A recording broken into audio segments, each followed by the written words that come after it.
최수연은 단 한 번의 부주의한 순간 때문에 자신의 인생이 바뀔 것이라고는 꿈에도 생각하지 못했다. 하지만 화창한 5월의 어느 아침, 부유한 이웃집 침실 선반을 닦다가 실수로 팔꿈치로 우아한 크리스탈 화병을 건드리면서 모든 일이 시작되었다. 그녀의 나이는 27세였고 지난 1년 반 동안 끊임없는 생존의 압박 속에서 살아왔다.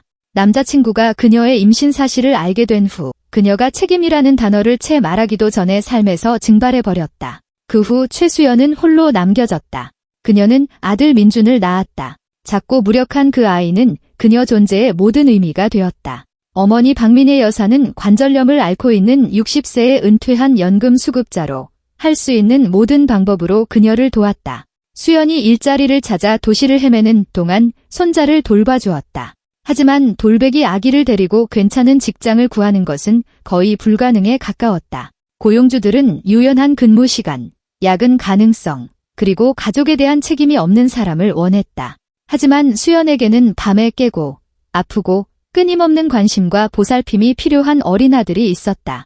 그녀는 판매원, 계산원, 사무보조 등 수많은 자리에 지원했지만 어딜 가나 똑같은 질문에 부딪혔다. 아이는 누가 돌보나요? 아이가 아프면 어떡하죠? 주말에 급하게 출근해야 하면요. 수십 번의 거절 끝에 수연은 재택근무나 유연근무가 가능한 일자리밖에 길이 없다는 것을 깨달았다. 그래서 같은 아파트에 사는 이웃이 인근 고급 주택가에 사는 부유한 가족이 일주일에 3번, 월요일, 수요일, 금요일에 일할 가사도우미를 구한다고 했을 때 수연은 두 손으로 그 기회를 덥석 잡았다. 근무 시간은 완벽했다. 아침 9시에 출근해서 오후 3시에 퇴근하면 되었다. 어머니가 민준을 돌볼 수 있었고 월 150만 원의 수입은 수연에게 진정한 구원이었다. 강씨 가족은 완벽하게 관리된 잔디와 입구 앞 분수가 있는 3층짜리 저택에 살고 있었다. 부지 경계에는 높은 담장이 둘러져 있었다. 강태주는 도시 전역에 주거단지를 짓는 대형 건설사인 태산건설의 소유주였다. 그의 아내 윤지우는 사업의 공동 소유주였다. 그녀는 아버지로부터 건설회사를 물려받았고 결혼 후 남편의 회사와 합병했다. 그들에게는 9살 난 아들 서준이 있었다. 명문 사립학교에 다니는 진지한 눈빛의 조용한 아이였다. 수연은 이 가족을 몇 번 본 적이 있었다. 강태주는 42세의 키가 크고 어깨가 넓은 남자로 명령에 익숙한 사람 특유의 차가운 시선을 가지고 있었다.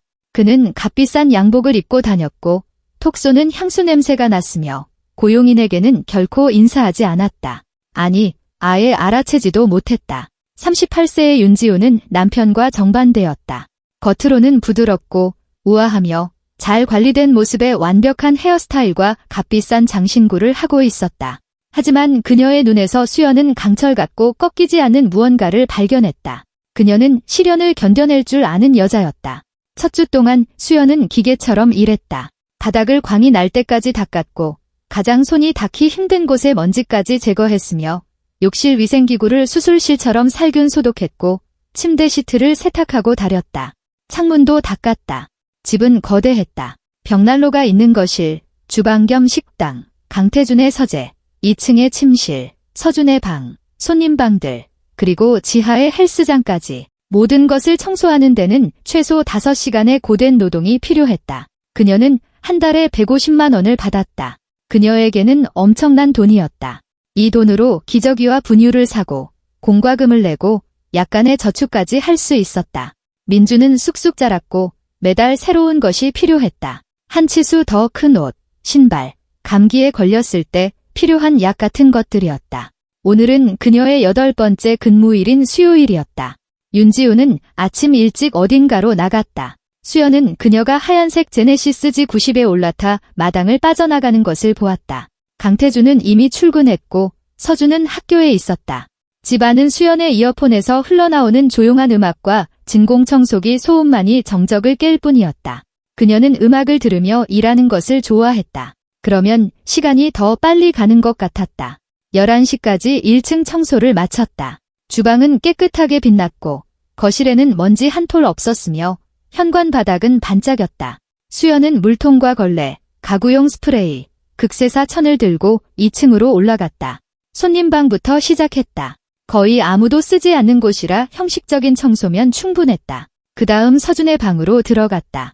아이는 깔끔했지만 수연은 흩어져 있는 교과서를 모으고 장난감 자동차를 선반에 정리하고 침대를 정돈하며 방을 치웠다. 마지막으로 안방이 남았다. 커다란 침대, 별도의 드레스룸, 자쿠지가 있는 전용 욕실이 딸린 거대한 방이었다. 이곳의 모든 것은 부하 취향을 말해주고 있었다.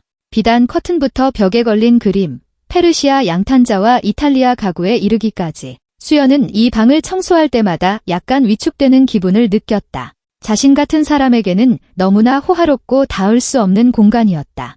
그녀는 침대 시트를 가는 것부터 시작했다. 자수가 놓인 새하얀 시트는 그녀의 아파트에 있는 모든 가구를 합친 것보다 비쌀 것이 분명했다. 조심스럽게 이불 커버, 베갯닛, 시트를 벗겨 세탁 바구니에 담았다. 그러고 나서 옷장에서 레이스 장식이 달린 베이지색 새 시트 세트를 꺼내 어머니가 가르쳐준 대로 침대를 정리했다. 모서리를 잘 접어넣고 모든 주름을 펴고 베개를 팡팡 두드렸다. 다음은 선반으로 옮겨갔다. 가죽 장정의 책들과 은색 액자에 담긴 사진들 사이에 화병이 하나 놓여 있었다. 높이가 30cm쯤 되는 투명한 화병이었는데 수많은 면이 햇빛에 반사되어 무지갯빛으로 반짝였다. 수연은 조심스럽게 두 손으로 화병을 들어 젖은 극세사 천으로 닦은 다음 마른 천으로 물기가 남지 않게 한 번 더 닦아 제자리에 놓았다. 그녀가 다음 선반으로 막 이동하려던 순간 전화벨이 울렸다. 수연은 깜짝 놀라 몸을 떨었다. 어머니였다. 그녀는 앞치마 주머니에서 휴대폰을 꺼내 귀에 댔다. 네, 엄마. 얘야, 민준이가 열이 나. 어머니의 불안한 목소리에 수연은 긴장했다. 37.5도야. 해열제는 먹였는데 계속 칭얼대고 울어. 금방 갈게요. 엄마. 1시간만 더 참아주세요.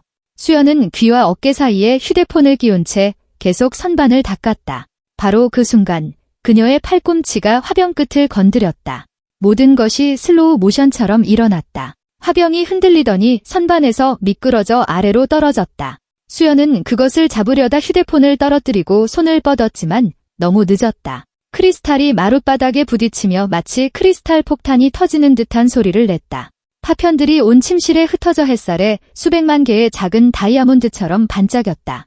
안 돼, 안 돼, 안 돼. 수연은 속삭이며 무릎을 꿇었다. 바닥에 떨어진 휴대폰에서는 어머니의 다급한 목소리가 들려왔다. 딸아, 뭐 깨뜨렸니? 괜찮아요. 다시 전화할게요. 엄마의 수연은 숨을 내쉬며 통화를 끊었다. 파편을 줍기 시작했을 때 손이 떨렸다. 날카로운 조각에 손가락이 베었지만 고통은 거의 느껴지지 않았다. 머릿속에는 단 하나의 생각만 맴돌았다. 이게 얼마나 할까? 50만 원, 100만 원, 200만 원, 어쩌면 그 이상일지도 모른다. 이런 화병은 보통 가게에서 살 수 있는 게 아니었다. 분명 디자이너의 작품이거나 골동품 혹은 예술품일 터였다. 그녀는 벌써 어머니에게 첫 주만에 해고당했고 수입이 끊겼으며 다시 일자리를 찾아야 하고 굳게 닫힌 문을 두드리고 거절의 말을 들어야 한다고 말하는 장면을 상상하고 있었다. 게다가 민주는 아프고 약이 필요했다. 어쩌면 의사를 불러야 할지도 몰랐다. 여기서 무슨 일이죠? 수연은 화들짝 놀라 고개를 들었다. 침실 문 앞에 윤지우가 서 있었다. 그녀는 예상보다 일찍 돌아와 있었다. 안주인은 베이지색 바지 정장을 입고 있었다. 머리는 낮게 묶었고 화장은 흠잡을 데 없었다. 오직 차갑고 평가하는 듯하며 날카로운 눈빛만이 긴장감을 드러내고 있었다. 제가 일부러 그런 게 아니에요. 수연은 등줄기를 타고 땀이 흐르는 것을 느끼며 더듬거렸다. 실수로 팔꿈치로 쳤어요. 제가 다 변상할게요. 맹세해요. 필요한 만큼 무급으로 일할게요. 제발 저를 해고하지 말아주세요. 아들이 아파요. 약값이 필요해요. 윤지우는 말없이 침실로 들어와 수연에게서 몇 걸음 떨어진 곳에 멈춰섰다. 바닥 전체에 흩어진 파편들을 바라본 후 피 묻은 손가락으로 무릎을 꿇고 있는 수연을 쳐다봤다. 몇 초간 고통스러운 침묵이 흘렀다. 수연은 이미 선고를 들을 준비를 하고 있었지만 뜻밖에도 안주인은 미소를 지었다. 이상하고 차가웠지만 분명 미소였다. 너한테 그만한 돈은 없을 텐데. 윤지우는 침대 가장자리에 앉으며 차분하게 말했다. 그 화병 600만 원짜리야. 3년 전에 남편이 프라하 경매에서 산 거지. 19세기 보헤미안 수공의 크리스탈이야. 수연은 발밑에 땅이 꺼지는 것을 느꼈다. 600만 원 여기서 4개월을 꼬박 일해야 버는 돈이었다. 불가능하고 도달할 수 없는 금액이었다. 그녀는 절대로 그만한 돈을 모을 수 없었다. 하지만 내가 필요한 게 있어. 윤지우가 말을 이었다. 나를 도와주면 그걸로 빚은 퉁치는 거야? 게다가 내가 돈을 더 줄게. 꽤 큰 돈을. 수연은 한마디도 하지 못한 채 이해할 수 없다는 표정으로 안주인을 바라봤다. 백만장자의 아내인 부유한 여자가 피 묻은 손을 한 평범한 가사도우미에게 무엇을 원할 수 있단 말인가?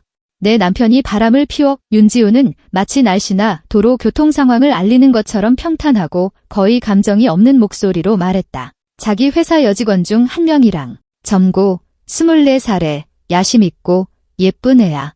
이름은 이세라. 고객관리팀 매니저지. 자기가 곧 내 자리를 차지하고 강씨 집안의 새 안주인이 될 거라고 확신하고 있어. 수연은 무슨 말을 해야 할지 몰라 침묵했다. 그녀의 뇌는 아직 깨진 화병에 대한 생각에서 안주인이 털어놓는 이야기로 전환되지 못했다. 왜 이런 사적인 이야기를 가사도우미에게 털어놓는 걸까? 난 이혼을 준비하고 있어. 윤지우는 일어서서 창가로 다가가 밖을 내다봤다. 치밀하게, 체계적으로 이미 몇 달째야. 이 집을 지키고 싶어. 내 명의로 되어 있으니까.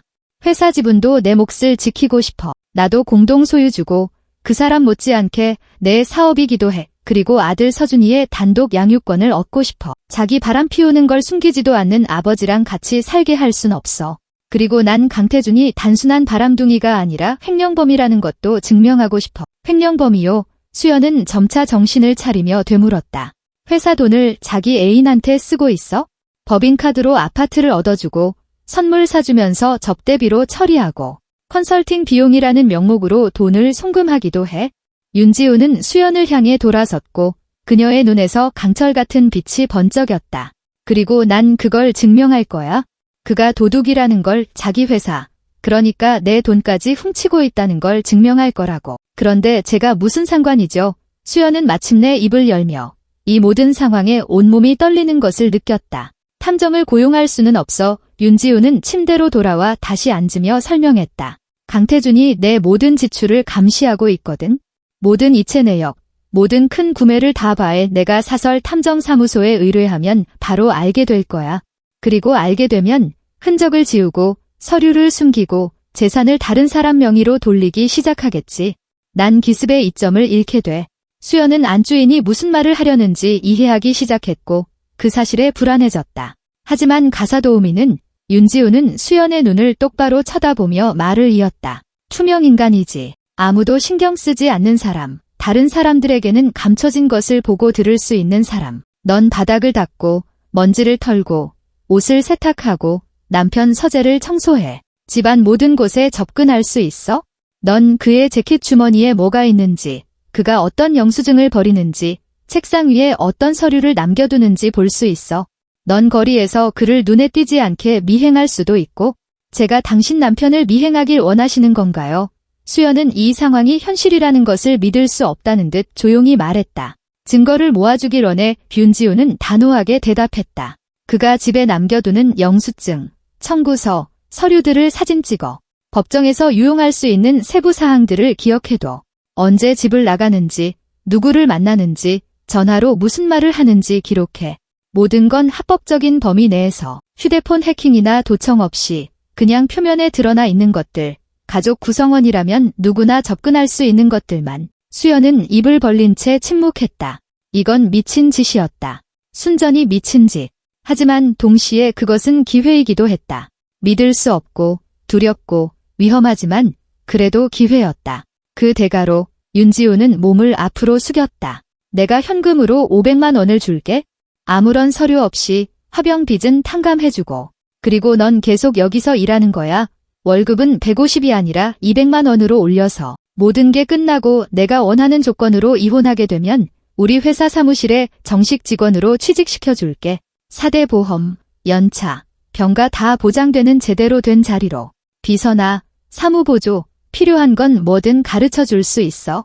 500만 원. 수연은 그런 큰 돈을 상상조차 해본 적이 없었다. 그 돈이면 자신이 일하는 동안 민준을 돌봐줄 사립 어린이집에 보낼 수 있었다. 앞으로 1년 동안 필요한 모든 것을 사줄 수도 있었다. 그게 합법적인가요?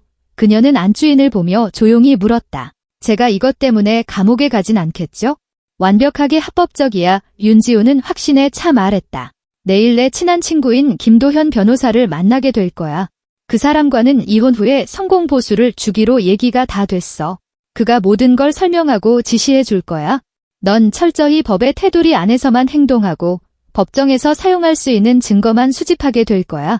휴대폰 해킹, 도청 장치, 남의 집 무단 침입 같은 건 절대 없어. 오직 이 집, 이 가족, 혹은 공공장소의 표면에 드러난 사실들만. 만약 당신 남편이 알게 되면요. 수연은 두려움에 속이 죄어오는 것을 느꼈다. 그가 저한테 무슨 짓을 할까요? 그는 모를 거야. 윤지우는 자신있게 대답했다. 그에게 넌 그냥 가사 도우미, 인테리어의 일부, 바닥이나 닦고 자기 셔츠나 빠는 힘없는 사람일 뿐이야. 나 같은 부류의 사람들은 당신들 같은 서비스직 직원을 보지 않아. 마치 당신들이 없는 것처럼 그냥 통과해서 본다고. 당신들은 그들에게 로봇, 기계, 생명이 없는 물건일 뿐이야. 윤지우의 목소리에는 숨기려 하지 않는 씁쓸함이 묻어났다. 우린 바로 그걸 이용할 거야. 너의 눈에 띄지 않음이 너의 가장 큰 무기야. 수연은 침실 바닥에 흩어진 크리스탈 조각들을 바라보았다. 그녀의 이전 삶은 저 화병과 함께 산산조각이 났다. 그저 생존하려 애쓰고 아들을 먹이고 일하고 모든 것을 아끼며 근근히 살아가던 단조로운 삶. 이제 그녀에게는 선택지가 있었다. 옛삶의 파편들을 모아 어떻게든 다시 붙여보려 애쓰며 비참한 생활을 계속하거나 아니면 위험을 감수하고 더 나은 가치 있는 새로운 무언가를 만들어 나가는 것.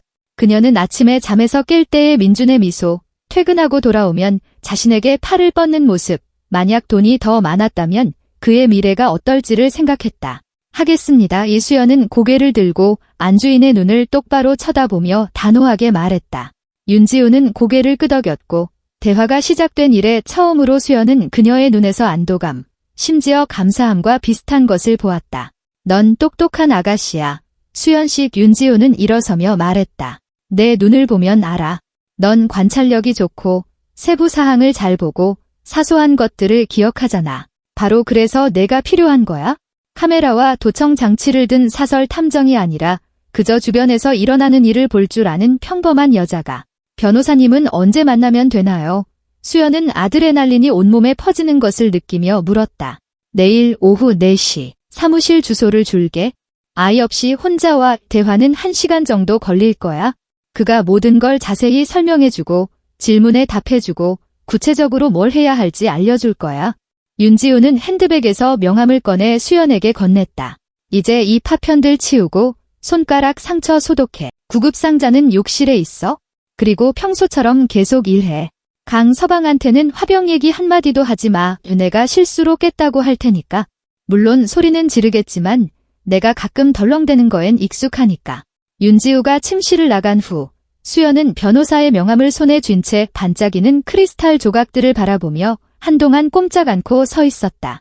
그녀는 방금 자신의 인생을 구원하거나 아니면 완전히 파괴할 수 있는 모험에 동의했다. 하지만 사실상 선택의 여지는 없었다. 집에는 열이 나는 아픈 아들이 그녀를 기다리고 있었고 그녀는 그 아이의 미래를 책임져야 했다.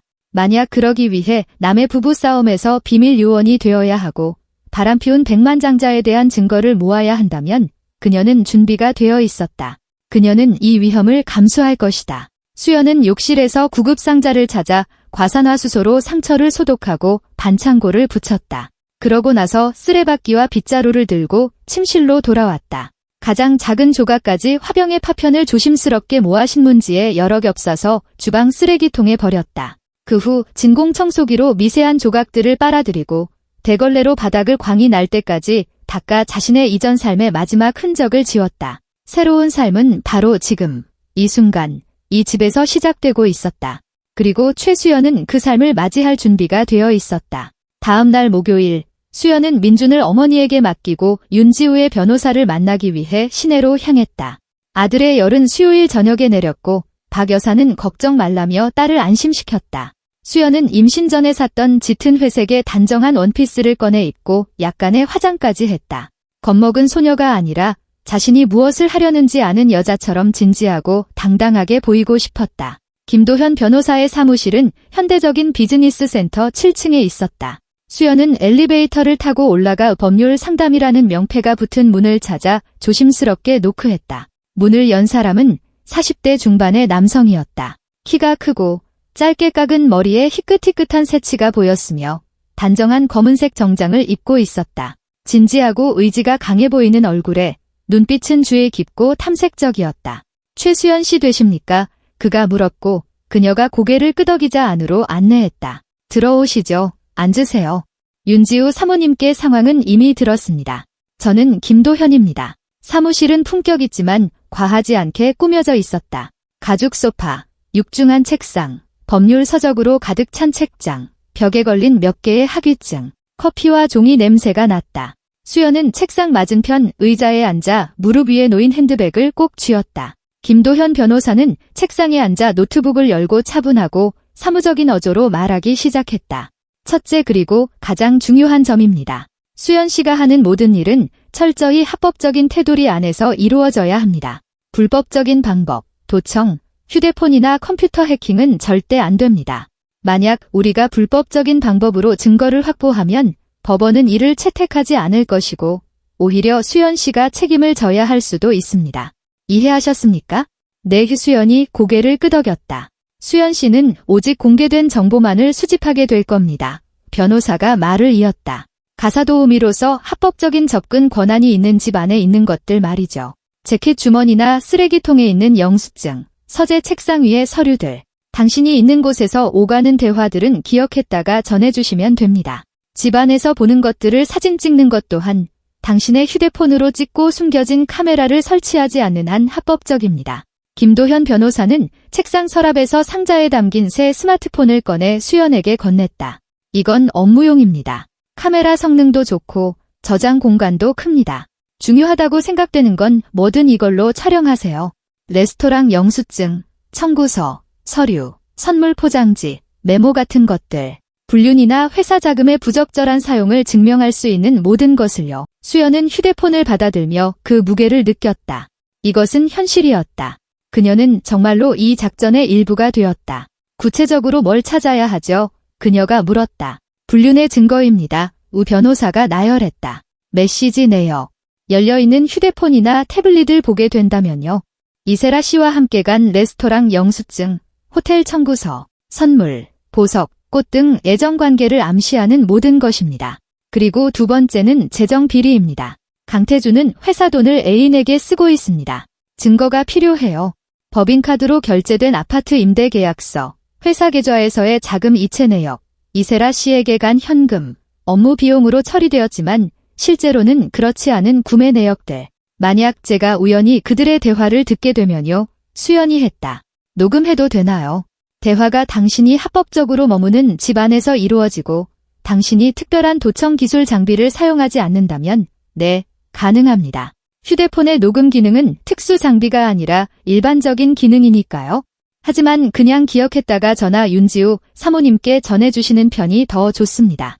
녹음은 어떻게 확보되었는지에 대한 의문이 제기될 경우 법정에서 증거로 채택되지 않을 수 있습니다.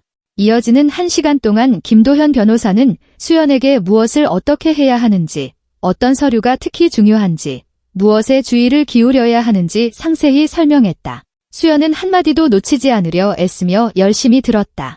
그리고 마지막으로 변호사는 만남을 마치며 말했다. 조심하십시오. 강태주는 영향력 있고 제가 알기로는 그리 유쾌한 인물이 아닙니다. 만약 자신이 감시당하고 있다는 사실을 의심하게 되면 위험해질 수 있습니다. 그러니 자연스럽게 행동하세요.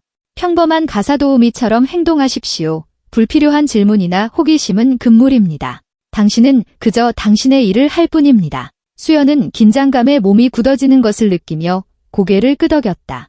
그녀는 위험을 이해했지만 물러설 곳이 없었다. 그녀는 이미 동의했고 휴대폰을 받았으며 이 계획의 일부가 되었다. 금요일, 수연은 다시 강 씨의 집으로 청소를 하러 갔다. 저택의 문턱을 넘을 때 심장이 세차게 뛰었다. 이제 그녀는 모든 것을 다른 눈, 주의 깊고 예리하며 무언가를 찾는 눈으로 바라보았다. 윤지우는 현관에서 그녀를 맞으며 거의 눈에 띄지 않게 고개를 끄덕였다. 모든 것이 순조로우니 시작해도 좋다는 신호였다. 강태주는 집에 있었고 1층 서재에서 일하고 있었다. 수연은 그가 전화로 크고 짜증 섞인 목소리로 말하는 것을 들었다.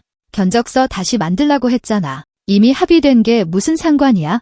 비용 줄일 방법을 찾아. 예산에 여유 있잖아.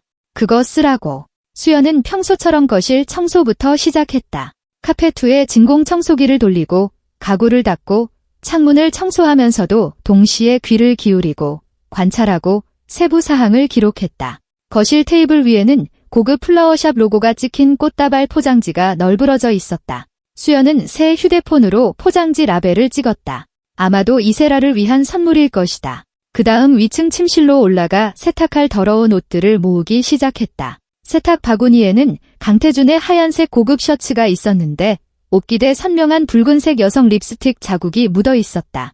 윤지우는 누드톤 립스틱만 썼다. 수연은 그것을 알아챘다. 그녀는 옷깃을 클로즈업해서 사진을 찍었다. 드레스룸에 걸려있던 재킷 주머니에서 영수증을 발견했다. 더 테라스 레스토랑 2인 저녁 식사 금액 115만 원 날짜는 그저께 수요일이었다. 수요일에 윤지우는 자선 행사에 있었다. 안주인이 언급했기에 수연은 알고 있었다. 그렇다면 강태준은 다른 사람과 저녁을 먹은 것이다. 수연은 영수증 양면을 사진 찍고 조심스럽게 다시 주머니에 넣었다. 강태준이 회의에 참석하러 나간 후 들어간 그의 서재 책상 위에는 서류 폴더가 열려 있었다. 수연은 주변 먼지를 닦는 척하며 재빨리 서류들을 훑어보았다. 도산대로에 위치한 투룸 아파트 임대 계약서였다. 임차인은 태산건설, 즉 강태준의 회사였다. 임대 기간은 1년, 월세는 400만 원. 수연은 모든 정보가 기재된 계약서 첫 페이지를 사진 찍었다. 심장이 미친 듯이 뛰고 손이 떨렸지만 그녀는 침착하고 체계적으로 행동하려 애썼다. 서류를 찍은 후에는 폴더를 원래 있던 그대로 정확하게 다시 놓았다. 책상 및 쓰레기통에서는 또 다른 영수증을 발견했다. 보석 가게, 금팔찌 구매, 225만 원에 3일 전에 구매한 것이었다. 아마도 다른 여자를 위한 선물일 것이다. 일주일 후 월요일, 수연이 다시 청소를 하러 왔을 때 집은 비어 있었다. 윤지우는 서준을 데리고 정기검진을 받으러 병원에 갔다. 강태준은 회사에 있었다. 수연은 체계적으로 방을 돌며 정보를 조금씩 모았다. 강태준의 욕실에서 그녀는 윤지우가 사용하는 것과는 전혀 다른 여성용 고급 향수 포장지를 발견했다. 사진을 찍었다. 서재 찬장 위쪽 선반, 낡은 잡지 더미 뒤에 상자가 하나 있었다. 수연은 의자에 올라가 그것을 꺼내 열었다. 안에는 은행 거래 내역서 출력물이 들어있었다. 그녀는 각 페이지를 사진 찍으며 재빨리 훑어보았다. 이세라의 계좌로 매달 1,000만 원에서 1,500만 원씩 정기적으로 이체된 내역이었다. 송금 목적란에는 컨설팅 비용이라고 적혀 있었지만 수연은 이미 윤지우로부터 이세라가 컨설턴트가 아닌 매니저로 일하고 있으며 이 돈이 업무와는 아무런 관련이 없다는 것을 알고 있었다. 또 다른 서류, 자동차 구매 계약서, 신형 메르세데스 1억 5천만 원 후 구매자는 이세라였지만 돈은 태산건설 계좌에서 VIP 고객 담당 매니저용 업무 차량 명목으로 이체되었다. 수연은 이 서류도 사진 찍었다. 저녁에 그녀는 김도현 변호사가 가르쳐준 대로 보안 메신저를 통해 모든 사진을 윤지우에게 보냈다. 안주인은 훌륭해, 계속해라고 짧게 답했다. 하지만 수연은 서류만으로는 부족하다는 것을 알았다. 살아있는 증거, 만남, 대화, 법정에서 단순한 금융사기가 아닌 실제 불륜 관계를 보여줄 무언가가 필요했다. 그리고 2주 후 기회가 찾아왔다. 화요일 저녁, 수연은 민준을 유모차에 태우고 집 근처를 산책하고 있었다. 아이가 잠들자 그녀는 조용한 거리를 따라 유모차를 밀며 시원한 봄 저녁 공기를 즐기고 있었다. 그때 갑자기 익숙한 차가 눈에 띄었다. 시내 중심가에 있는 더 테라스 카페 앞에 주차된 강태준의 검은색 메르세데스였다. 수연은 나무 뒤에 숨어 멈춰서서 휴대폰을 꺼내 카메라를 켰다. 몇 분 후 강태준이 카페에서 나왔다. 그는 혼자가 아니었다. 그의 옆에는 젊은 여성이 걷고 있었다. 키가 크고 날씬하며 긴 금발머리에 몸에 꼭 맞는 검은색 원피스를 입고 있었다. 그들은 웃고 있었다. 강태준이 그녀의 허리를 감싸 안고 자신에게 끌어당겨 입을 맞췄다. 길고 열정적으로 전혀 숨기지 않고. 수연은 손을 떨지 않으려 애쓰며 모든 것을 영상으로 찍었다. 그 후 그들은 차에 탔고 강태준은 여자를 어딘가로 데려갔다. 수연은 강태준의 차라는 것을 알고 있었지만 자동차 번호판도 사진 찍었다. 다음 날 그녀는 윤지우에게 영상을 보여주었다. 안주인은 굳은 표정으로 영상을 보았지만 수연은 그녀의 손가락이 꽉 쥐어지고 입술선이 미세하게 떨리는 것을 보았다. 저 여자야, 윤지우가 조용히 말했다. 이세라. 고마워요. 수연 씨, 이건 중요한 증거예요. 하지만 수연은 여기서 멈추지 않았다. 그녀는 강태준을 의도적으로 감시하기 시작했다. 그가 언제 집을 나서는지, 어디로 가는지를 기억했다. 그의 행동을 보고 그가 애인을 만나러 가는 때를 알아차리는 법을 터득했다. 그는 항상 특정 향수를 뿌렸고 뺨을 특히 꼼꼼하게 면도했으며 가장 좋은 셔츠를 골라 입었다.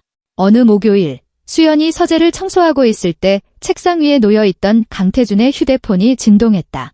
그는 다른 방으로 나가면서 휴대폰을 잊고 갔다. 화면에는 제기로부터 온 메시지가 떠 있었다. 아마도 이세라를 그렇게 저장해 둔 모양이었다. 수연은 재빨리 화면을 사진 찍었다. 메시지는 짧았지만 의미심장했다. 1,500만 원 고마워요. 애기는 이걸로 새 코트 살게요. 사랑해. 곧 봐요. 수연은 서둘러 책상에서 떨어져 계속 먼지를 닦았다. 강태준이 돌아와 휴대폰을 집어들었을 때 그는 그녀를 쳐다보지도 않았다. 윤지우가 말했던 것처럼 그녀는 투명 인간이었다. 비밀스러운 일을 시작한 지 한 달 후, 수연은 이미 상당한 분량의 자료를 모았다. 레스토랑과 상점의 영수증 사진, 카페 앞에서의 키스 영상, 돈 이체 관련 서류, 아파트 임대 계약서, 자동차 구매 확인서, 메시지 스크린샷까지. 이 모든 것을 법정에서 사용할 수 있었다. 윤지우는 정기적으로 김도현 변호사를 만나 자료를 전달했다. 변호사는 각 문서를 꼼꼼히 검토하고 정보를 체계화하며 재판 전략을 준비했다. 강씨 집안에서는 겉으로 아무런 변화도 없었다. 강태준은 여전히 늦게 들어왔고 아내에게 차가웠으며 아들에게 쏘아붙였다. 윤지우는 아무것도 눈치채지 못한 척하며 사교 활동을 하고 파티에서 미소를 지으며 백만장자의 행복한 아내 역할을 연기했다. 수연은 청소하고 빨래하고 바닥을 닦으며 증거를 모았다. 어느 토요일, 그녀는 우연히 강태준과 이세라의 통화를 엿듣게 되었다. 그는 서재에서 통화하고 있었다. 문이 살짝 열려 있었고 걸레를 들고 지나가던 수연은 멈춰섰다. 강태준은 집에 아무도 없다고 생각해서 문을 닫지 않았다. 윤지우는 볼일 보러 나갔고 서준은 스포츠센터 수업에 가 있었다. 곧 모든 게 해결될 거야. 애기야. 강태준은 평소와는 전혀 다른 부드러운 목소리로 말했다. 실력 있는 변호사도 이미 찾았어. 한두 달 안에 이혼 소송 걸 거야.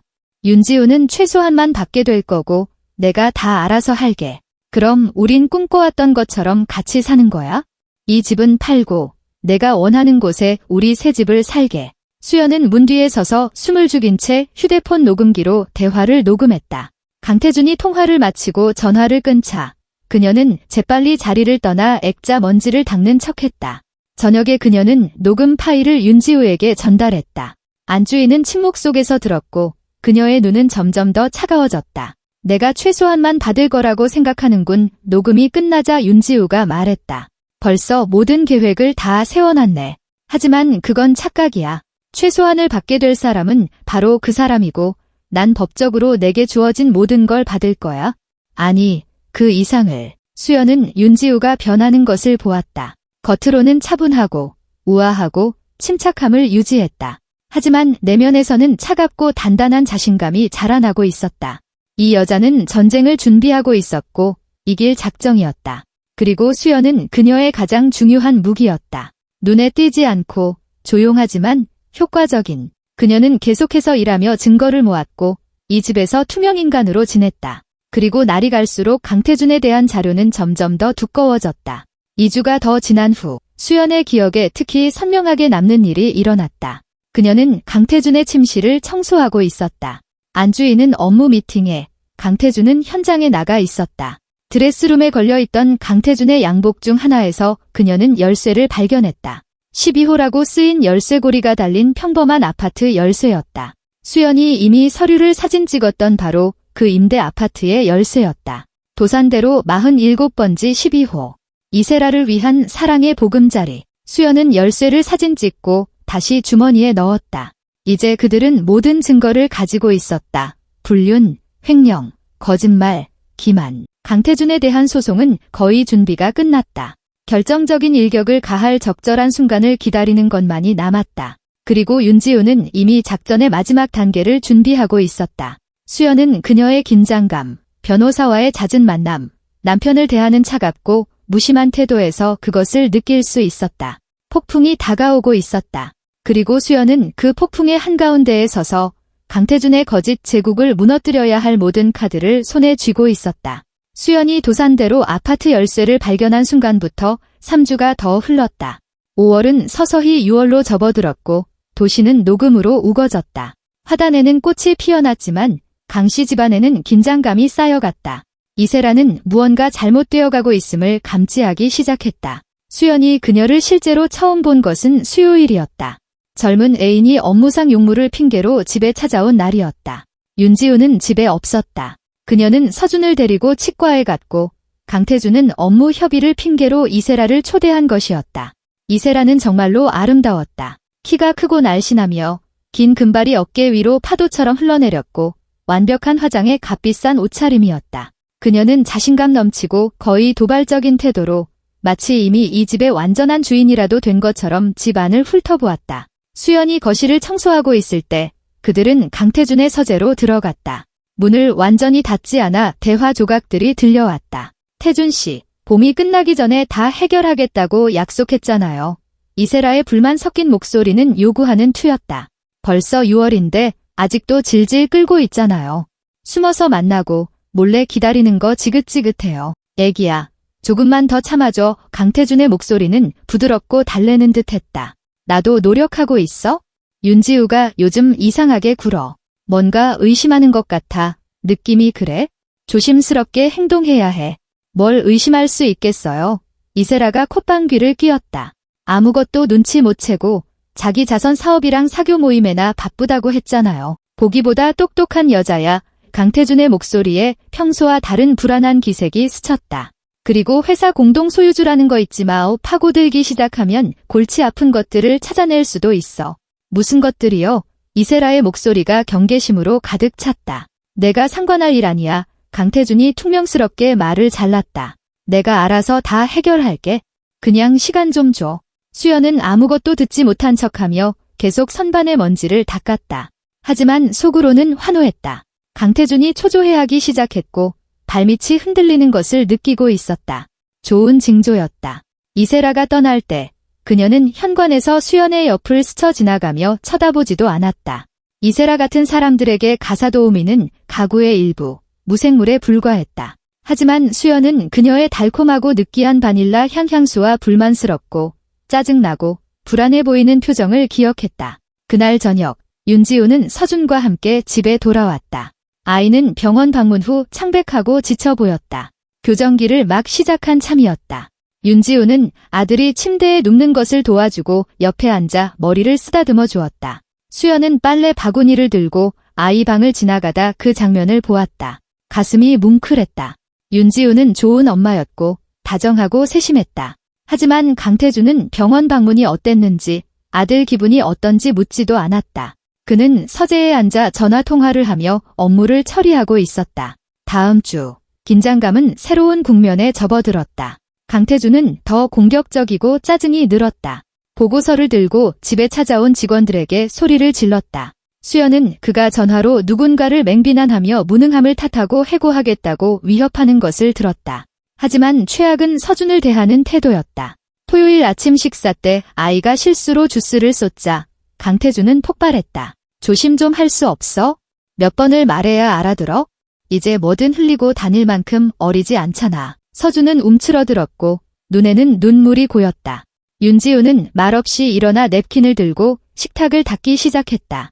근처에 서 있던 수연은 아이가 겁에 질려 아버지를 쳐다보는 모습과 입술이 떨리는 것을 보았다. 내 방으로 올라가렴. 윤지우가 아들에게 조용하지만 단호한 목소리로 말했다. 엄마 금방 갈게. 서준이 위층으로 달려간 후 윤지우는 남편을 향해 돌아섰다. 애한테 그런 식으로 말하지 마. 용납 못해. 내 아들 어떻게 키울지 가르치려 들지 마. 강태준이 쏘아붙였다. 당신이 물러터져서 애가 저렇게 약해 빠진 거야? 당신 공격성 때문에 애가 겁쟁이로 크는 거고. 윤지우가 차갑게 대꾸했다. 하지만 그것도 곧 끝날 거야. 강태준은 고개를 획 쳐들고 의심스러운 눈초리로 아내를 보았다. 무슨 뜻이야? 아무것도 윤지우는 어깨를 으쓱하고 부엌을 나가 아들에게로 올라갔다. 수연은 그 순간 강태준의 당황하고 불안해하는 얼굴을 보았다. 그는 분명 함정을 느꼈지만 무엇이 문제인지 파악하지 못했다. 그 사건 이후 서준은 수연에게 마음을 열기 시작했다. 그녀가 집을 청소할 때 아이는 다가와 말을 걸 구실을 찾았다. 그는 나이에 비해 너무 진지하고 똑똑하며 감수성이 풍부한 아이였다. 어느 날 수연이 2층 복도 바닥을 닦고 있을 때 서준이 자기 방에서 나와 계단에 앉아 그녀가 일하는 모습을 지켜봤다. 수연 아주머니, 아이 있으세요? 그가 조용히 물었다. 응, 아들 있어. 그녀가 미소 지었다. 민준이라고, 이제 15개월 됐어? 아직 어리네요. 서준이 생각에 잠긴 듯 말했다. 아마 혼나도 무슨 말인지 모르겠죠? 알아. 이수연이 걸레를 짜며 부드럽게 대답했다. 아이들은 아주 어려도 다 알아. 그냥 말로 대답하지 못할 뿐이지. 아주머니는 아들 자주 혼내세요. 서준이 무릎을 끌어안았다. 혼내지 않으려고 노력해. 수연은 쭈그려 앉아 아이의 눈을 바라봤다. 뭔가 잘못되면 차분하게 설명해줘. 아이들은 일부러 장난치는 게 아니거든. 그냥 세상을 배우는 중인 거야. 우리 아빠는 저를 자주 혼내요. 서준이 시선을 내리며 조용히 말했다. 제가 덜렁대고 느리고 눈치 없다고 하세요. 저는 정말 노력하는데 솔직히 그래도 잘 안 돼요. 수연의 마음이 안타까움으로 죄어왔다. 이 아이를 안아주고 모든 것이 괜찮아질 거라고, 곧 그의 삶이 더 나아질 거라고 말해주고 싶었지만 그럴 수 없었다. 대신 그녀는 이렇게 말했다. 서준이는 똑똑하고 착한 아이야. 누가 다르게 말하든 듣지 마. 어른들도 가끔 잘못 행동할 때가 있지만 그게 너한테 문제가 있다는 뜻은 아니야. 서준은 감사함이 가득한 눈으로 그녀를 올려다봤다. 그 순간 수연은 자신이 옳은 일을 하고 있다는 것을 깨달았다. 그녀는 윤지우가 정당한 권리를 되찾는 것을 돕고 있을 뿐만 아니라 이 아이를 유해한 아버지의 영향력에서 구하고 있었다. 한편 이세라는 강태준을 점점 더 압박했다. 수연은 그가 책상 위에 휴대폰을 두고 갔을 때 메시지를 보았다. 요즘 그는 문제에 정신이 팔렸는지 휴대폰을 예전만큼 꼼꼼히 챙기지 않았다. 메시지는 한결같았다. 언제 결심할 거예요? 기다리는 거 지쳤어요. 약속했잖아요. 평생 두 번째 역할만 할 생각 없어요. 강태준은 회피하며 인내심을 요구하고 곧 모든 것을 해결하겠다고 약속했다. 하지만 이세라는 인내심을 잃어가고 있었다. 어느 목요일 저녁, 수연이 거실 커튼을 모두 세탁해야 해서 늦게까지 일하고 있을 때 강태준과 이세라의 큰 소리로 통화하는 것을 들었다. 윤지우가 자선 경매에 가 있는 동안 그녀가 전화를 건 것이었다. 내가 우리 새 아파트 가구를 벌써 골랐다는 건 알아? 그가 말했다. 하지만 서두를 필요 없어. 아파트가 생기면 그때 얘기하자. 초조해하지 마, 애기야. 인내가 필요해. 수연은 부엌 창가에 서서 설거지하는 척하며 대화를 녹음했다. 강태준은 통화에 너무 열중한 나머지 가사 도우미가 있는 것을 신경 쓰지 않았다. 물론 이혼을 미루는 건 아니야. 강태준이 말을 이었다. 약속은 지킬 거야. 다음 날 수연이 녹음 파일을 윤지우에게 전달했을 때 안주인은 말없이 들었다. 그녀의 얼굴은 무표정했지만 눈은 차가운 불꽃으로 빛났다. 벌써 가구를 사고 있군. 윤지우가 조용히 중얼거렸다. 새 아내가 될 거라고 생각하지만 그건 착각이야. 아주 큰 착각. 그 후 윤지우는 김도현 변호사를 만났다. 그들은 그의 사무실에서 몇 시간을 함께 보냈다. 그리고 윤지우가 집에 돌아왔을 때 수연은 변화를 감지했다. 안주인은 차분하고 침착했으며 심지어 미소까지 짓고 있었다. 그것은 모든 카드를 손에 쥔 사람의 미소였다. 준비됐어요. 부엌에서 단둘이 남았을 때 윤지우가 수연에게 말했다. 김 변호사님이 모든 서류를 준비하고 있어요. 2주 후에 소송을 제기할 거예요. 하지만 그 전에 작은 연극을 하나 할 거예요. 무슨 연극이요? 수연이 이해하지 못했다. 다음 주 토요일이 강서방 생일이에요. 윤지우가 설명했다. 43살이 되죠. 더 테라스 레스토랑에서 저녁 파티를 열 거예요. 그가 이세라와 저녁 먹었던 바로 그곳. 회사 직원들, 사업 파트너들 모두 초대할 거예요. 물론 강서방도 자기 생일에 이세라를 빼놓을 순 없겠죠. 초대할 거예요. 그리고 난 그걸 예상하고 있어요. 수연은 계획을 이해하기 시작했고 그 생각에 숨이 멎을 것 같았다. 제가 거기에 있기를 원하시는 건가요? 그녀가 확인했다. 네, 윤지우가 고개를 끄덕였다. 그 레스토랑 사장님이 제 좋은 지인이세요. 당신이 그날 저녁 웨이트리스로 일할 수 있도록 주선해 줄 거예요. 당신은 지켜보고 녹음하고 사진 찍게 될 거예요. 레스토랑에는 도시가 내려다 보이는 야외 테라스가 있어요. 강태준과 이세라는 단둘이 있기 위해 분명 거기로 나갈 거예요. 바로 거기서 당신이 마지막 증거를 확보하는 거죠. 계획은 대담하고 위험했지만 수연은 그 논리를 이해했다. 이것은 강태준이 빠져나올 수 없는 완벽한 함정이 될 것이었다. 필요한 건 뭐든지 할게요. 그녀가 단호하게 말했다. 윤지우는 고개를 끄덕이며 수연의 어깨에 손을 얹었다. 고마워요. 당신이 얼마나 큰 도움이 됐는지 상상도 못할 거예요.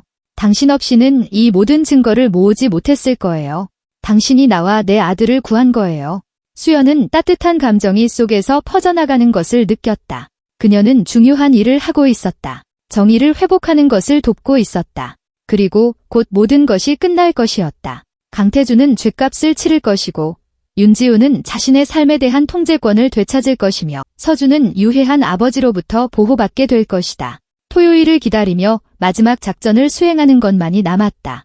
불륜과 배신이라는 더러운 이야기에 마침표를 찍을 작전을. 토요일은 수연이 예상했던 것보다 빨리 찾아왔다. 일주일 내내 그녀는 폭풍전의 공기처럼 고조되는 긴장감을 느꼈다. 그녀는 강씨 집에서 계속 청소하고 세탁하며 일했지만 머릿속은 다가올 저녁 생각으로 가득 차 있었다. 윤지우는 모든 것을 세세하게 준비했다. 금요일 저녁, 그녀는 수연을 불러 웨이트리스 유니폼인 검은색 원피스, 흰색 앞치마, 낮은 굽에 편한 신발을 건넸다. 그리고 레스토랑 사장으로부터 받은 간단한 지침도 알려주었다. 테라스의 위치, 눈에 띄지 않게 가는 방법, 법을 위반하지 않고 촬영할 수 있는 구역 등에 대한 것이었다. 기억해요. 윤지우는 수연의 눈을 보며 말했다.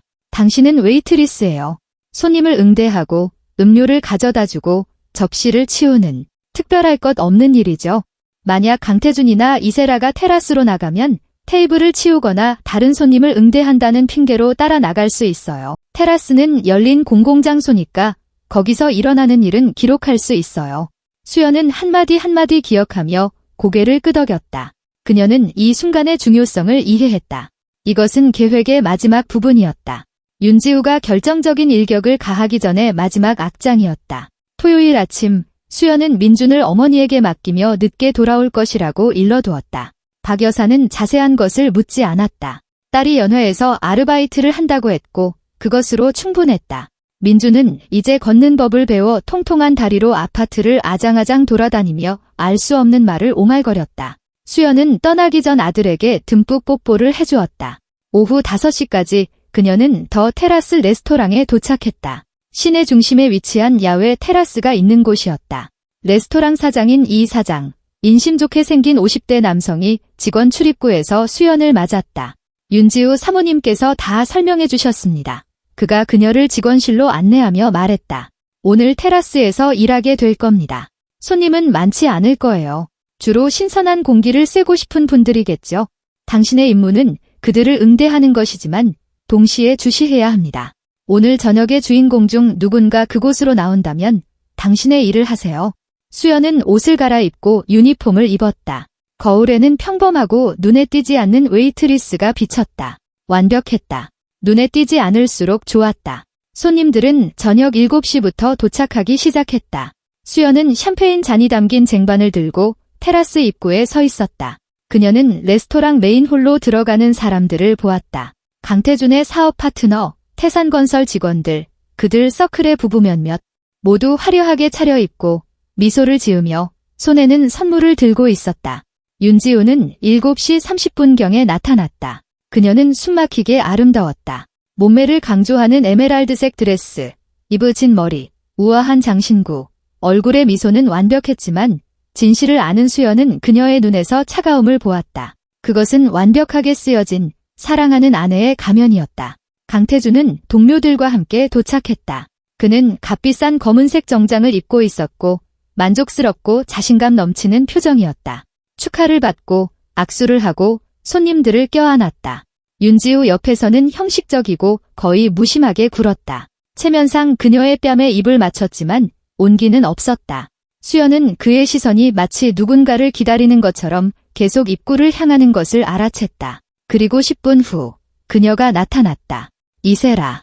강태준의 젊은 애인은 도발적으로 아름답게 차려입고 있었다. 깊게 파인 붉은색의 몸에 꼭 맞는 드레스, 높은 하이힐, 풀어헤친 머리, 화려한 화장. 그녀는 승리자의 시선으로 홀을 둘러보며 자신있게 들어섰다. 몇몇 사람들이 그녀를 시선으로 좇으며 돌아보았다. 강태준은 그녀를 즉시 발견했다. 수연은 그의 얼굴이 변하는 것을 보았다. 부드러움과 만족스러운 미소가 떠올랐다. 그는 이세라에게 다가갔고 그들은 인사를 나눴다. 윤지우는 테이블에 앉아 그 장면을 지켜보고 있었다. 그녀의 얼굴은 평온했지만 수연은 와인잔을 쥔 그녀의 손가락이 꽉 쥐어지는 것을 포착했다. 저녁 식사는 8시경에 시작되었다. 수연은 테라스와 메인홀을 오가며 음료를 나르고 접시를 치웠다. 몇몇 손님들이 공기를 쐬러 테라스로 나왔고 그녀는 눈에 띄지 않는 그림자처럼 그들을 응대했다. 밤 9시경 메인 요리가 나왔을 때 수연은 강태준이 이세라에게 조용히 무언가를 말하는 것을 보았다. 그녀는 고개를 끄덕이고 냅킨을 내려놓고 자리에서 일어났다. 잠시 후 강태준도 급한 전화를 핑계로 일어섰다. 수연은 시선으로 그들을 쫓았다. 그들은 테라스 출구로 향했다. 심장이 더 빨리 뛰기 시작했다. 그녀가 이곳에 있는 이유인 바로 그 순간이었다. 몇 초를 기다린 후 수연은 빈잔이 담긴 쟁반을 들고 역시 테라스로 나갔다. 저녁은 따뜻했고 바람이 기분 좋게 얼굴을 스쳤다. 몇몇 손님들이 난간에 서서 이미 불이 켜진 도시의 야경을 감상하고 있었다. 그리고 테라스 구석, 늘어진 인조 덩굴 뒤 비교적 한적한 곳에 강태준과 이세라가 서 있었다. 수연은 그들에게 눈에 띄지 않게 다가가며 테이블을 치우기 시작했다. 휴대폰을 꺼내 동영상 녹화 모드를 켜고 카메라가 두 사람을 향하도록 테라스 바 카운터에 놓았다. 그러고 나서 근처 테이블을 닦으며 계속 일했다. 오늘 눈부시게 아름다운데 강태준이 이세라의 허리를 감싸며 말했다. 여기서 모두가 보는 앞에서 키스하고 싶은 걸 겨우 참고 있어. 그럼 키스해요. 이세라가 장난스럽게 대답하며 그에게 더 가까이 다가갔다. 모두가 당신이 내 남자라는 걸 보게 해요. 강태준은 웃으며 그녀를 끌어당겼다. 그들은 빠르게 입을 맞췄다. 하지만 수연은 모든 것을 휴대폰에 담는 데 성공했다. 그들이 떨어졌을 때 이세라는 강태준의 어깨에 머리를 기댔다. 언제 드디어 그녀에게 말할 거예요? 이 코미디 너무 길어졌어요. 우리가 그냥 동료인 척하는 거 지쳤다고요. 곧 자기야, 강태준이 그녀를 안심시켰다. 몇 주만 더 있으면 이혼 소송 걸 거야. 변호사가 이미 서류 준비하고 있어. 윤지우는 최소한만 받게 될 거야. 집은 그녀 앞으로 남겠지만 그건 어쩔 수 없어. 결혼 전부터 그녀 명의였으니까. 하지만 회사는 내가 지킬 거야. 이미 자산 일부를 해외 계좌로 옮겨놨어. 그녀는 아무것도 증명 못해. 아들은요? 이세라가 물었다. 서준이 강태준은 어깨를 으쓱했다. 물론 엄마랑 살아야지. 난 상관없어. 애가 너무 유약하고 소심해. 날 안 닮았어. 윤지우가 알아서 키우겠지? 당신이 나한테 다른 후계자를 낳아주면 돼. 수연은 그의 말에 속이 메스꺼렸다. 어떻게 자기 자식에 대해 저렇게 말할 수 있을까? 하지만 그녀는 모든 단어를 기록하며 계속 촬영했다. 우린 새로운 삶을 시작할 거야.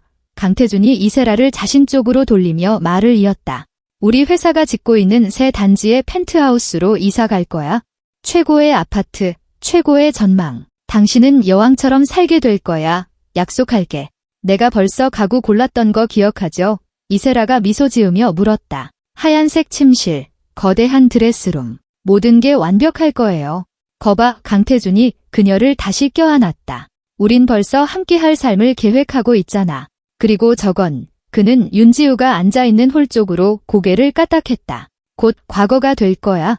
폐기 처분할 물건이지. 그들이 웃었고 수연은 속에서 의로운 분노가 끓어오르는 것을 느꼈다.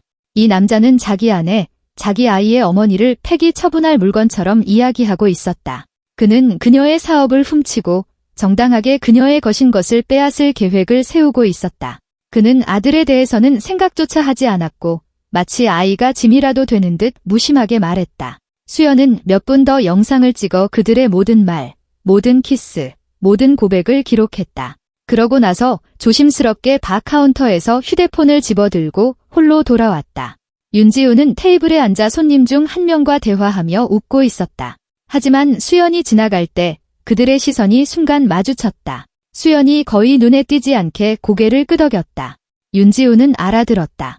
모든 것이 성공했다. 남은 저녁 시간 동안 수연은 자동적으로 일했다. 음료를 나르고 접시를 치우고 손님들에게 미소 지었다. 강태준과 이세라는 홀로 돌아와 계속 즐기고 춤을 추었다. 그는 의심스러워 보이지 않기 위해 체면상 윤지우에게 춤을 청하기도 했다. 윤지우는 미소로 초대를 수락했고 그들은 느린 음악에 맞춰 춤을 추며 행복한 부부를 연기했다. 수연은 그 광경을 보며 사람들이 얼마나 능숙하게 연기하는지 생각했다. 윤지우는 사랑하는 아내를 연기했고 강태준은 점잖은 남편을 연기했지만 실제로는 그들 사이에 이미 건널 수 없는 심연이 놓여 있었다. 자정 무렵 파티는 끝나기 시작했다. 손님들은 흩어지며 멋진 저녁에 감사하고 강태준을 축하했다. 이세라는 강태준을 향해 의미심장한 시선을 던지고는 가장 먼저 자리를 떴다. 윤지우는 완벽한 예의를 갖춰 손님들을 배웅했다. 홀이 비었을 때 수연은 자기 옷으로 갈아입고 직원 출입구로 나왔다. 윤지우가 주차장에서 차 옆에서 그녀를 기다리고 있었다. 어땠어요? 그녀가 조용히 물었다. 수연은 휴대폰을 꺼내 영상을 틀었다. 윤지우는 말없이 영상을 보았다. 매 순간 그녀의 얼굴은 어두워졌다. 영상이 끝나자 그녀는 눈을 감고 깊은 숨을 내쉬었다. 폐기 처분할 물건. 그녀는 남편의 말을 되뇌었고 목소리에는 얼음 같은 분노가 서려 있었다. 그래, 내가 폐기 처분할 물건이라고. 누가 누굴 처분하게 될지 보자고. 그녀는 수연을 바라봤다. 이 영상이랑 가지고 있는 다른 자료들 전부 나한테 보내줘요. 내일 아침에 김 변호사님 만날 거예요. 월요일에 소송을 제기할 겁니다. 강태준 씨는요? 수연이 물었다. 아무것도 의심하지 않을까요? 아니, 윤지우가 자신있게 대답했다. 내일은 일요일이야. 파티 후에 쉬고 있겠지? 월요일 아침엔 평소보다 일찍 출근할 거고. 투자자들하고 미팅이 있거든. 바로 그때 법원에서 소환장이 갈 거야. 무슨 일이 일어났는지 파악할 시간조차 없을걸? 수연은 고개를 끄덕이며 모든 파일을 전송했다. 윤지우는 그것을 받아 저장한 후 수연의 어깨에 손을 얹었다. 고마워요. 당신은 내가 기대했던 것 이상을 해줬어요. 당신 없이는 이 많은 증거를 절대 모으지 못했을 거예요. 도울 수 있어서 기뻤어요. 수연이 진심으로 대답했다. 이제 남은 것은 결말을 기다리는 것뿐이었다. 일요일, 수연은 민준, 그리고 어머니와 함께 온종일 시간을 보냈다. 공원에서 산책했다. 민준은 웃고, 뛰고, 넘어지고, 일어섰다. 수연은 곧 그들의 삶이 더 나아질 것이라는 생각에 잠겼다. 곧 그녀는 안정적인 직장, 좋은 월급, 아들에게 필요한 모든 것을 해줄 수 있는 능력을 갖게 될 것이다. 그리고 월요일 아침, 폭풍이 시작되었다. 수연은 강씨 집으로 출근하지 않았다. 윤지우가 당분간은 집에 나타나지 않는 것이 좋겠다고 일러두었다. 하지만 저녁에 윤지우가 그녀에게 전화해 무슨 일이 있었는지 알려주었다. 강태준은 투자자들과 회의를 하던 중 사무실에서 바로 법원 소환장을 받았다. 김도현 변호사는 재산 분할, 회사 자금 유용에 대한 손해배상, 강태준의 자녀에 대한 권리 제한을 요구하는 이혼 소송을 제기했다. 소장에는 모든 증거가 첨부되었다. 영수증 사진, 이세라와의 키스 영상, 대화 녹음, 자금 이체 서류, 아파트 임대 및 자동차 구매 계약서까지. 강태준은 격분했다. 그는 집으로 달려와 윤지우가 앉아있는 거실로 뛰어들며 소리치기 시작했다. 당신 무슨 짓을 한 거야? 어떻게 감히 이혼 소송을 걸어? 이 서류들은 다 어떻게 구한 건데? 아주 간단해. 윤지우는 소파에서 일어나지도 않고 차분하게 대답했다. 당신이 여기저기 다 남겨뒀잖아. 재킷 주머니, 책상 위, 서재, 쓰레기통에. 당신은 너무 자신만만했어.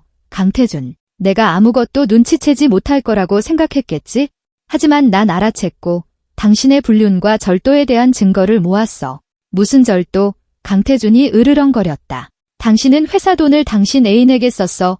윤지우가 조목조목 짚었다. 아파트 임대, 자동차 구매, 매달 보내준 돈, 선물들. 전부 증명할 수 있어? 그리고 난 증명할 거야. 당신은 자기 회사에서 훔쳤고 그건 곧 나에게서 훔친 거나 마찬가지야. 왜냐하면 내가 공동 소유주니까. 강태준은 창백해졌다. 그는 빠져나갈 수 없는 덫에 걸렸다는 것을 깨달았다. 이세라도 이 사실을 알게 됐어. 윤지우가 차가운 미소를 지으며 덧붙였다. 오늘 증인 소환장을 받았거든. 과연 그녀가 법정에서 당신을 변호하고 싶어 할지 아니면 자기 평판을 지키는 걸 선택할지 궁금하네. 강태준은 분노에 이를 악문 채 침묵했다. 그러고는 돌아서서 문을 쾅 닫고 집을 나갔다. 윤지우는 이 이야기를 수연에게 차분한 목소리로 전했지만 그 속에는 승리감이 느껴졌다. 그는 무너졌어. 자기가 졌다는 걸 깨달았지? 이제 법원에 달렸어. 재판은 소송 제기 후 3주 뒤에 시작되었다.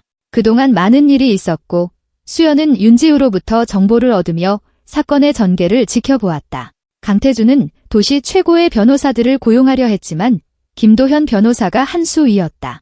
그는 수연이 모은 증거들을 체계적으로 법정에 제출했다. 강태준의 변호인단은 자료에 이의를 제기하며 영상이 조작되었고 서류가 위조되었다고 주장했지만 감정 결과 모든 것이 진본임이 확인되었다. 증인으로 소환된 이세라는 불륜 관계를 부인하려 했다.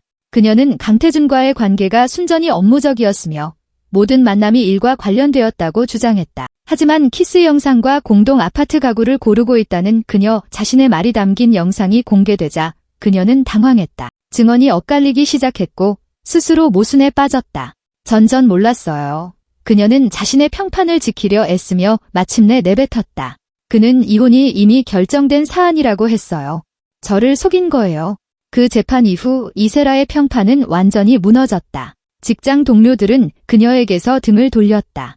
소셜미디어에는 비꼬는 댓글이 달렸다. 사무실에서는 등 뒤에서 그녀를 험담했다. 그녀는 일주일 더 버티다가 결국 사직서를 제출했다. 수연은 이 소식을 윤지우에게 전화로 들었다. 이세라는 사직하고 도시를 떠났대요. 윤지우가 말했다. 듣자 하니 부산에 있는 친척에게로 갔다고 하더군요. 여기서 더 할 수 있는 게 없겠죠? 평판은 망가졌고 경력도 끝났어요. 그런 스캔들 후에 어떤 괜찮은 회사도 그녀를 받아주지 않을 거예요. 강태준 씨는요? 수연이 물었다. 저항하려 하지만 모든 면에서 지고 있어요. 윤지우의 목소리에는 어두운 만족감이 묻어났다. 법원은 제 편을 들었어요. 불륜은 반박할 수 없이 증명됐죠. 회사 자금 유용도 재무감사를 통해 확인됐고요. 이제 그가 얼마나 깊이 횡령에 관여했는지 조사가 진행 중이에요. 이세라의 아파트와 차는 빙산의 일각에 불과했어요. 해외 계좌로 돈을 빼돌리고 건설 견적을 부풀려 차액을 챙기고 보고서를 위조했더군요. 그러니까 진짜 도둑이었네요. 수연이 결론 내렸다. 바로 그거예요. 윤지우가 확인했다. 그리고 이제 그는 이혼과 배상금뿐만 아니라 행정제재, 어쩌면 형사처벌까지 받을 위기에 처했어요. 국세청이 그의 활동에 관심을 갖기 시작했거든요. 거액의 벌금과 임원직 수행금지로 이어질 수 있어요. 법원이 최종 판결을 내리기까지 2달이 더 걸렸다. 그때는 이미 8월이었다. 덥고 습한 도시가 무더위에 시달리고 있었다. 수연은 약속된 급여를 지급하는 윤지우의 집에서 계속 일했고 가족의 재정 상황은 크게 개선되었다. 민주는 자라서 첫 단어를 말하는 법을 배웠고 아파트를 뛰어다니며 구석구석을 탐험했다. 법원의 판결은 강태준에게는 가혹했고 윤지우에게는 공정했다. 이혼이 성립되었다. 집은 윤지우의 소유로 남았다. 원래부터 그녀의 명의로 되어 있었고 아버지로부터 물려받은 재산이었다. 태산건설의 경영권 또한 윤지우에게 넘어갔다. 법원은 강태준이 회사 자금을 횡령하고 의무를 위반하여 사업 경영권을 상실했다고 판결했다. 그의 회사 지분은 시장 가격으로 강제 매각되었고 그 돈은 손해배상에 사용되었다. 강태준은 정신적 피해와 회사 자금 유용에 대한 거액의 배상금 1억 5천만 원을 지급하라는 명령을 받았다. 또한 국세청은 소득은닉과 탈세 혐의로 2억 5천만 원의 벌금을 부과했다. 서준에 대한 양육권은 완전히 윤지우에게 넘어갔다. 강태준은 어머니의 감독하에 한 달에 한 번 아들을 만나는 것이 허용되었지만 아이 자신이 아버지를 만나고 싶어 하지 않았다. 아버지의 행동에 대한 진실을 알게 된 후 서준은 그에게서 완전히 멀어졌다. 윤지우가 수연에게 법원 판결에 대해 이야기했을 때 그들은 다시 한번 단둘이 이야기를 나눴다. 마치 윤지우의 어깨에서 무거운 짐이 내려진 듯 했다. 내가 이겼어요. 그녀가 말했다. 목소리에는 승리감보다는 조용한 안도감이 묻어났다. 모든 게 끝났어요. 이제 다시 시작할 수 있어요. 서준이는 어떻게 받아들이나요? 수연이 물었다. 힘들어해요. 윤지우가 인정했다. 부모의 이혼은 언제나 아이에게 상처죠. 하지만 좋은 심리 상담사를 찾았어요. 함께 상담받고 있어요. 서준이도 점차 안정을 찾아가고 있어요. 아버지가 좋은 사람이 아니었다는 걸 깨달았고 그게 고통스럽지만 환상 속에서 사는 것보다 진실을 아는 게 낫죠. 그들은 잠시 침묵했다. 그러다 윤지우가 말을 이었다. 이제 당신에 대한 얘기를 하죠. 내가 일자리를 약속했고 그 약속을 지킬 거예요. 9월 1일부터 태산건설 사무실에서 내 개인 비서로 출근하세요. 정식 채용이고요. 수습기간 동안 월급은 350만 원, 그 후에는 더 오를 거고 4대 보험, 연차, 병가 다 보장돼요. 내가 약속했던 그대로요. 수연은 눈에 눈물이 고이는 것을 느꼈다. 350만 원이 그녀가 꿈도 꿀 수 없었던 돈이었다. 그것은 안정감이었고 내일에 대한 확신이었으며 민준에게 필요한 모든 것을 해줄 수 있는 기회였다. 저 무슨 말을 해야 할지 모르겠어요. 그녀가 속삭였다. 아무 말도 하지 마요. 나를 구한 건 당신이에요. 수연 씨, 당신이 없었다면 이 모든 증거를 모으지도 재판에서 이기지도 못했을 거예요. 당신은 위험을 무릅쓰고 아무도 할 수 없었던 때에 나를 도와줬어요. 이제 내가 당신을 도울 차례예요. 민준이는요? 수연이 걱정스럽게 물었다. 그렇게 오랫동안 혼자 둘 수가 없어요. 그것도 이미 생각해뒀어요. 윤지우가 미소 지었다. 사무실 근처에 아주 좋은 사립 어린이집이 있어요. 훌륭한 선생님들이 계시죠. 민준이 자리를 마련해뒀어요. 회사에서 복지 차원에서 비용을 지원할 거예요. 아침에 데려다주고 저녁에 퇴근하면서 데리고 오면 돼요. 수연은 참지 못하고 행복과 안도, 감사함에 울음을 터뜨렸다. 그녀의 모든 삶이 눈앞에서 변하고 있었다. 불과 3개월 전만 해도 그녀는 겨우겨우 생계를 이어가던 막막한 여성이었다. 이제 그녀에게는 안정적인 직장, 괜찮은 월급, 아들에게 평범한 어린 시절을 보장해 줄 수 있는 기회가 생겼다. 9월 1일 수연은 태산건설 사무실로 출근했다. 회사는 현대적인 비즈니스 센터 12층에 있었다. 그녀의 자리는 윤지우의 사무실 바로 옆이었다. 넓은 책상, 편안한 의자, 컴퓨터, 전화기. 동료들은 그녀를 친절하게 맞아주었다. 아무도 그녀가 윤지우와 강태준의 이혼에 어떤 역할을 했는지 몰랐다. 수연은 그것이 다행이라고 생각했다. 일은 흥미롭고 다양했다. 그녀는 윤지우의 회의를 준비하고 서신을 처리하고 문서를 작성하고 하청업체 및 고객과의 업무를 조율했다. 윤지우는 까다롭지만 공정한 상사였다. 그녀는 수연에게 비즈니스의 세부 사항을 가르치고 설명했으며 책임감 있는 업무를 맡겼다. 민주는 어린이집에 금방 적응했다. 선생님들은 세심하고 다정했다. 교실에는 장난감이 많았고 발달 활동과 산책 프로그램도 있었다. 아이는 더 사교적으로 변했고 다른 아이들과 노는 법을 배웠으며 첫 친구들을 사귀었다. 수연의 어머니 박 여사도 한시름 놓았다. 이제 온종일 손자를 돌볼 필요가 없었다. 그녀는 쉬고 자신의 일을 할 수 있었다. 수연은 새 월급으로 어머니에게 좋은 건강 검진을 받게 해드리고 관절염 치료비를 내고 필요한 약을 사드릴 수 있었다. 반년이 지났다. 모든 것이 시작되었던 작년처럼 따뜻하고 화창한 봄이 왔다. 수연은 사무실에 앉아 우편물을 정리하고 있었다. 그때 윤지우가 들어왔다. 수연 씨, 전할 소식이 있어요. 그녀가 책상 가장자리에 앉으며 말했다. 당신을 이사님 비서실장으로 승진시킬 거예요. 월급은 700만 원 후 당신은 그럴 자격이 있어요. 수연은 놀라 입을 벌렸다가 이내 미소 지었다. 감사합니다. 기대에 부응하도록 노력하겠습니다. 이미 부응했어요. 윤지우는 일어서서 자기 사무실 문으로 향하다가 돌아보았다. 알아요. 가끔 그 깨진 화병이 운명의 신호였다는 생각을 해요. 만약 당신이 그걸 깨지 않았다면 우린 이런 대화를 시작하지도 못했을 거예요. 난 나를 배신한 사람과 계속 결혼 생활을 했을 거고 그는 이혼할 때 나를 빈털터리로 만들었겠죠. 그리고 당신은 계속 가난하게 살았을 거고요. 때로는 삶이 더 나은 무언가로 다시 조립되기 위해 깨지기 쉬운 화병처럼 무너져야 하나 봐요. 수연이 조용히 말했다. 윤지우는 미소 지었고 처음으로 그 미소는 진정으로 따뜻하고 진심 어렸다. 당신은 화병을 깼지만 내 운명을 바로 세워줬어요. 그리고 당신 자신의 운명도요. 그들은 서로를 바라보았고 그들 사이에 이해의 물결이 흘렀다. 우연히 맺어준 두 여성이었지만 정의를 위한 투쟁에서 동맹이 된 두 사람이었다. 강태준은 그들의 삶에서 사라졌다. 재판 후 그는 모든 것을 잃었다. 회사, 집, 평판, 동료들의 존경, 행정 제재와 막대한 벌금은 그를 파산시켰다.